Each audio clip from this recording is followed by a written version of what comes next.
Hello YouTube, this is Boston Best 0407, and this is going to be an addendum to my last video. And I wanted to do an addendum because I wanted to recap and go over some points I made in my last several videos. But I also wanted to explain my reasons for looking at this issue the way I did. And to begin with, I'm not talking about the witchcraft thing exactly, because I understand that references to the supernatural or whatever bother people or go to people's heads. That's not really what I'm talking about. I was using this basically as a metaphor and as a way to make certain arguments about the female psyche, as well as to demonstrate in a nuanced way, admittedly, how they shape our social reality. That was what I was trying to do in a nutshell. However, what are the reasons for myself trying to look at this from the perspective that I did? It's a way to unravel the feminine mystique, because as I alluded to in other videos, it's the fact that we don't understand the woman. But what I mean by that is that we have not unraveled the feminine mystique, that air of mystery that women have wrapped around themselves for thousands of years. And this is a spiritual and psychological process, and it's an intuitive process. And the minute we as men begin to understand this, we can begin to begin to fight against it, or rather, we can defend ourselves when we're faced with problems that we deal with when we deal with women. And for myself, I started to think about this issue the way I did when, or what actually probably led me to come to this conclusion, was the video I did, the feminist view on male castration.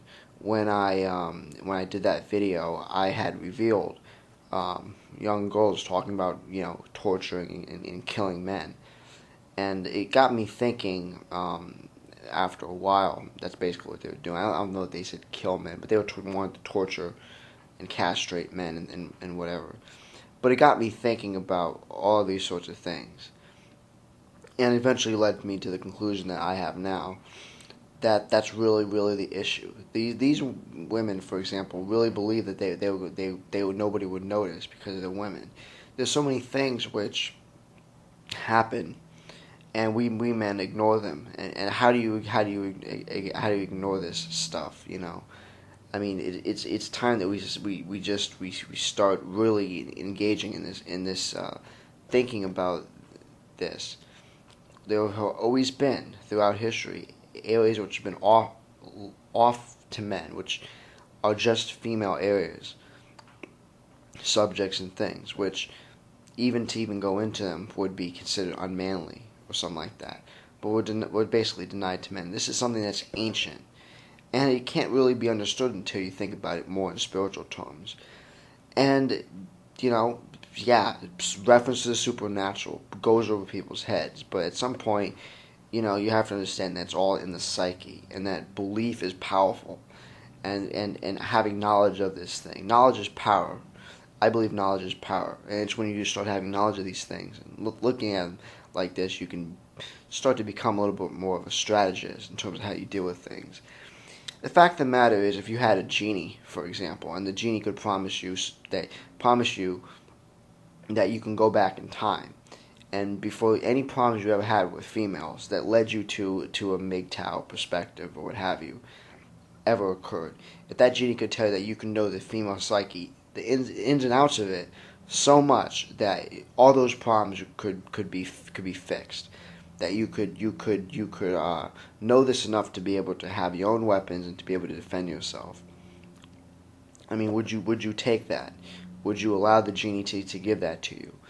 I say that I would, and I think I think if you're smart anyway, you would accept it as well. It's that knowledge that I'm talking about. It's actually putting our heads together and figuring this damn thing out is what I've tried to do. I didn't want to do this initially. I hope men would figure it out themselves.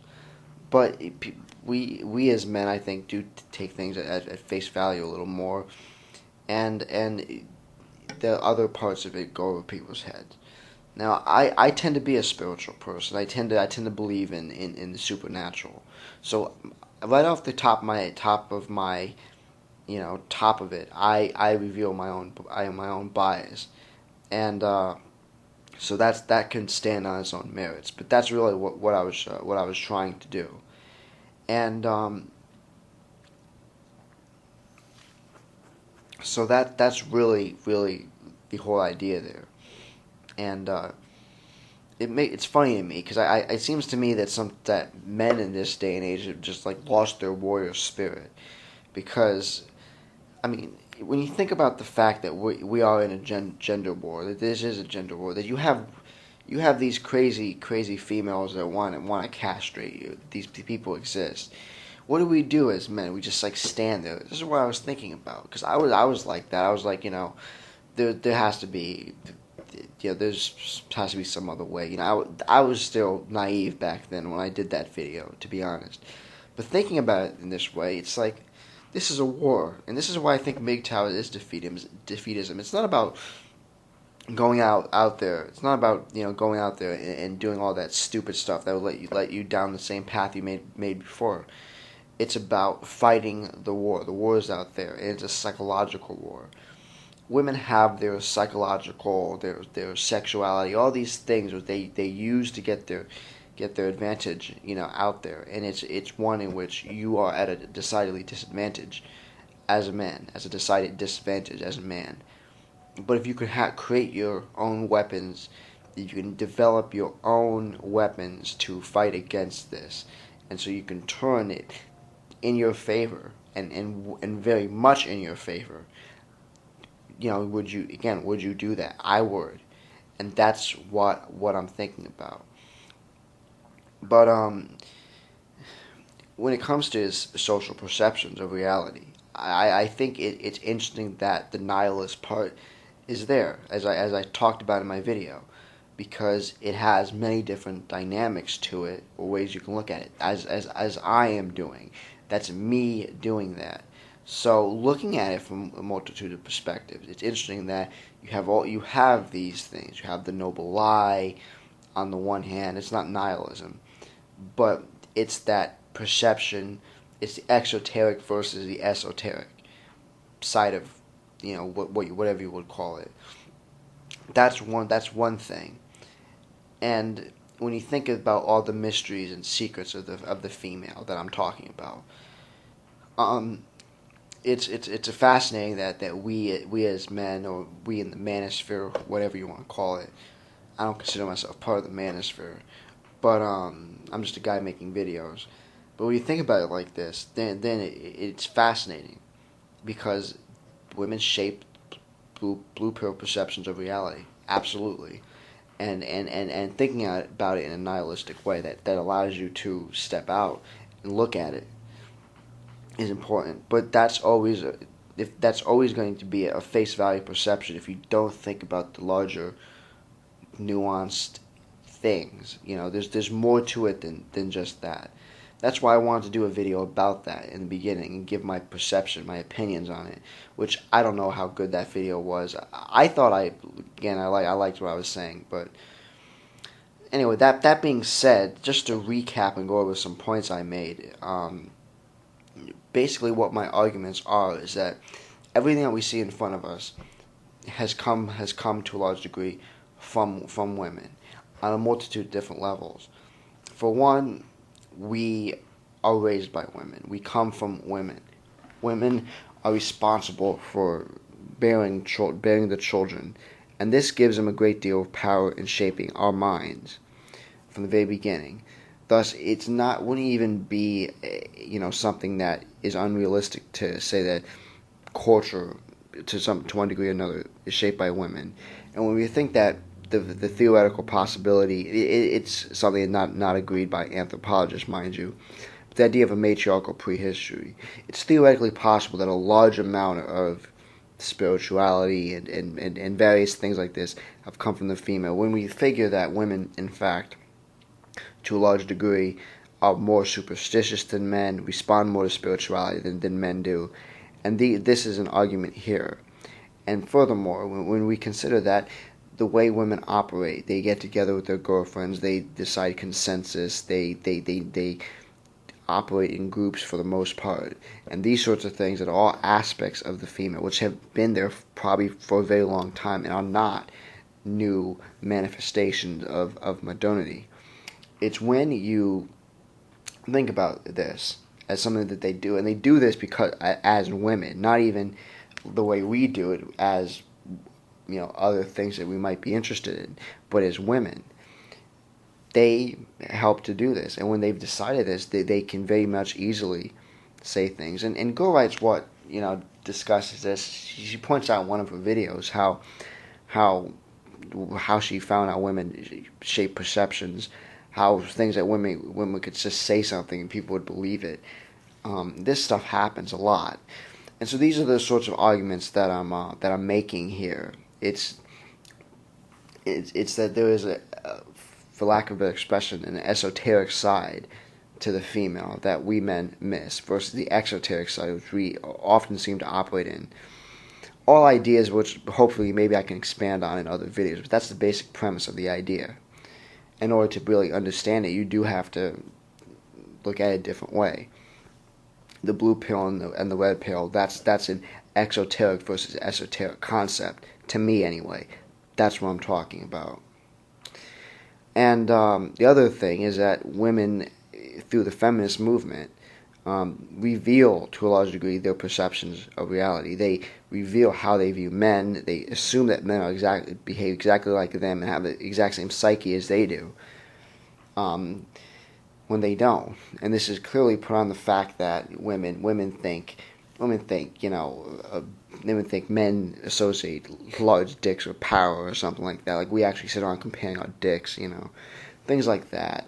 That we actually fetishize our manhood, that we obsess about our masculinity, when in fact the way we define ourselves is more individualistic. I think men define their masculinity as more individualistic and on their own kind of thing.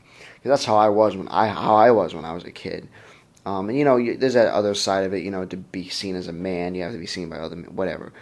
But so it doesn't work for everybody. But that's how I used to think of masculinity when I was younger. I used to think of it more of an individualistic thing. I think most men do the same, and most men run away from any connection with their manhood as such. I mean, I know so many examples in my own life where guys run away from guys that don't want to be seen as. Associating with men as men is a very gay concept. It's one of those things. It's like when you think about those issues, those things really turn most men off, in my experience. So this idea isn't true, and it's interesting to consider even because what I'm arguing here is that women actually fetishize their womanhood. It's interesting to consider how women can be bisexual, and nobody would ever think about it. They have some women have they don't think about it. It doesn't bother them to kiss another girl.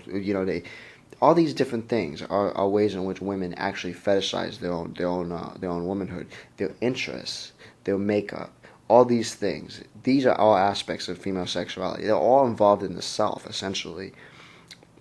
And this is female sexuality. But when you consider all these things, you actually do realize that to a large degree, women have an vested interest in sex, and women have such a vested interest in sex more than men do, that they have to cultivate it. They have to create that need in men. This is the image of the seductress that I was talking about in one of my other videos. These are all very revealing concepts to me, and it shows that men have other interests. Men have other interests outside of sex. Men are not just wired for sex. Women want to believe that. Women need you. Women, put it like this, need you to think about sex all the time, because if you ever decided, you know what, I don't really need sex, women will be put out of business. They need that. They cultivate in that you. If you're a man and you're watching this, think about it like this. Women create that need in you. You could probably work on stopping it, or you could cut down on it, or you can do whatever. And you think about the myriad number of examples of men and seeking to control themselves through religion. Men build these things up for discipline. Men are very attracted to the idea of discipline. That discipline is a very masculine value, whereas it's not so much with the feminine. And so these are the basic points that I'm making. This is my recap. And thinking about it like this, for me anyway, it reveals a lot. And I also want to apologize because maybe I didn't get my points out of my other videos. I don't claim to be perfect. Sometimes my videos are sloppy. I use words the wrong way. That's of course a chance you have to take when you're on the internet. But that's pretty much the points here. And I spent a great deal of time talking about this, but I wanted to go into this deeper because I said in one of my other videos that men, you guys go out and figure it out. But really, I don't know if we are even capable of it sometimes, because it takes a great deal of I don't think most men really are either capable of it or have any interest in it. Maybe, I don't know.